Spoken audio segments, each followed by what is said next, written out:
Iran के बादशाह ने अपने बेटे को पढ़ाने के लिए एक उस्ताद साहब का बंदोबस्त किया।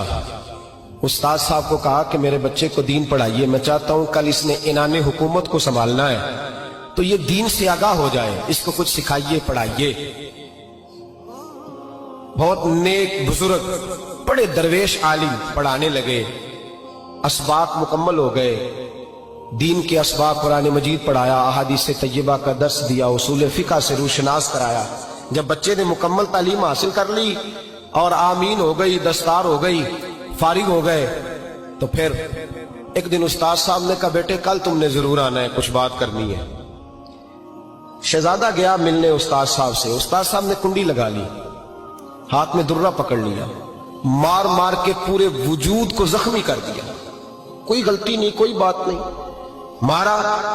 अब बच्चा आया, आके बादशाह सलामत से कहा कि अब्बा जी समझ नहीं आई, बड़ा मारा है उस्ताद। तो सियाने थे ना बादशाह, यहां तो कारी साहब रोज कटहरे में खड़े होते हैं, मौलवी साहब आपने मेरे बच्चे को क्यों मारा है? आप 8,000 के मौलवी हैं, मेरा कई करोड़ का बच्चा है, सवेरे बदल लेंगे। खबरदार आपने बच्चे को हाथ लगाया, अपनी हैसियत में रहे माज़ल्लाह। जो कौमें उस्तादों को कटहरों में खड़ा करती हैं वो तरक्की नहीं कर पाती।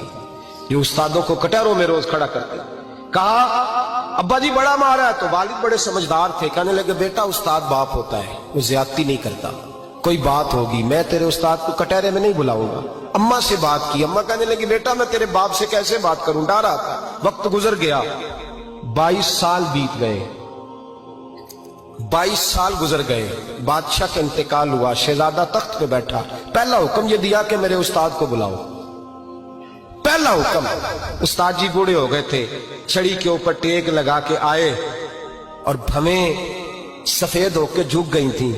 यूं आंख खोल के बड़ी मुश्किल से देखा, कहने लगे शहजादे हुक्म हो। कब मैं शहजादा नहीं, अब मैं बादशाह बन गया हूं। उस्ताद जी 22 साल बीत गए, आपने मारा था, पर वो दर्द चूंकि ज्यादती की थी, मेरा कसूर कोई नहीं था, तो ना मेरी रूह से दर्द गया है ना मेरे जिस्म से गया है, मैं बेख्तियार था, पूछ नहीं सकता था, आज बाइख्तियार हुआ हूं। सबसे पहले पहला हुक्म आपको दिया, बुलाया है, बताए क्यों मारा था, क्यों मुझे मारा था, मेरी ज्यादती बताए। तो उस्ताद, बूढ़े उस्ताद की आंखें आंसुओं से भर गई, कहने लगे बेटे बस आज के दिन के लिए मारा था, ये जो दिन आ गया ना मेरी जिंदगी में, इसलिए मारा था, ये मैं चाहता था मेरी जिंदगी में वक्त है, आज के बस मेरी मुराद पूरी हो गई। कहा साहब किस लिए, मुझे भी समझाए। आप फरमाने लगे कितनी देर हो गई तुझे मार खाए हुए, कितना जमाना बीत गया? कहने लगा 22 साल। फरमाया जख्म भूले तो नहीं, दर्द खत्म तो नहीं हुई, तुम्हें बात एक मिनट के लिए भी तुम्हारे हाफजे से महव तो नहीं हुई? का उस्ताद जी रोज रात को याद आती, रोज ख्याल आता था।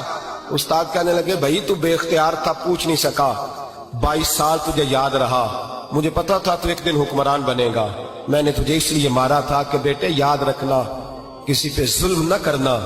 अगर तुझे 22 साल तक याद रहा है तो जिस पर तू जुल्म करेगा उसे भी कयामत तक याद रहेगा। और ये याद रखना, तू आज बाइख्तियार हुआ तो तूने मुझे बुला लिया है, कयामत के दिन गरीब बाइख्तियार हो जाएंगे, मजलूम बाइख्तियार हो जाएंगे, वो बाइख्तियार होंगे लिल्लाहिल वाहिदिल कहार, रब करीम की बारगाह के अंदर उनका इख्तियार होगा, अकेले अल्लाह की हुक्मरानी होगी। फिर वो बुलाएंगे बड़े बड़े कज कुला, दुनिया में जिनकी पगड़ियां ऊंची थी वो सर झुकाए खड़े होंगे, दुनिया में जो डिक्टेटर बनते थे उनकी पुश्तें लाल होंगी, उनको गद्दार लिखा जाएगा, कयामत तक नहीं भूलेगा।